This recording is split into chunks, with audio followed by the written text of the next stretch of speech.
인구 감소 현상이 지속되면서 전남 지역의 인구가 올해도 10,000명 이상 줄어들 것으로 보입니다.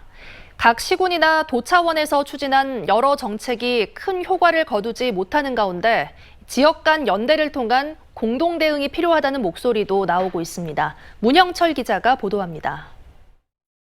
지난달 기준 전남 지역 인구는 182만 5천여 명. 올해 초보다 7,200명 이상 줄어든 수치입니다. 특히 여수와 순천, 목포에서는 인구가 1,000명 이상 감소했습니다. 반면 같은 기간 광양 지역 인구는 1,300명 가까이 늘었습니다. 신축 아파트 입주에 따른 전입에다 연초부터 이어진 재난지원금 이슈와 각종 지원 정책 등이 영향을 미친 것으로 보이는데 감소 추세를 막기에 역부족이란 점은 다른 지역과 마찬가지입니다.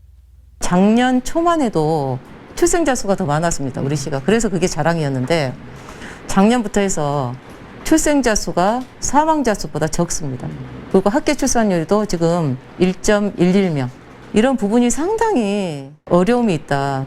도내 22개 시군 가운데 지난해 행안부가 지정한 인구 감소 지역은 모두 16곳. 정부는 이를 포함한 전국 80여 곳의 지자체에 행정적, 재정적 지원을 약속했지만 단기적 처방일 뿐이란 회의론이 적지 않습니다.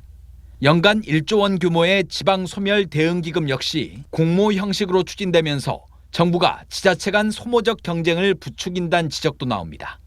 수많은 사업들을 공모해서 이렇게 참여하고 있고 그렇게도 해보지만 쉽게 효과가 나타나는 건 아니기 때문에 결국 인구 유출과 수도권 집중 현상을 막기 위해서는 양질의 일자리가 충분히 마련돼야 하는데 개별 지자체가 아닌 비수도권 지역 간의 연대를 통해 기업 유치나 공공기관 이전을 이끌어내야 한다는 목소리도 커지고 있습니다.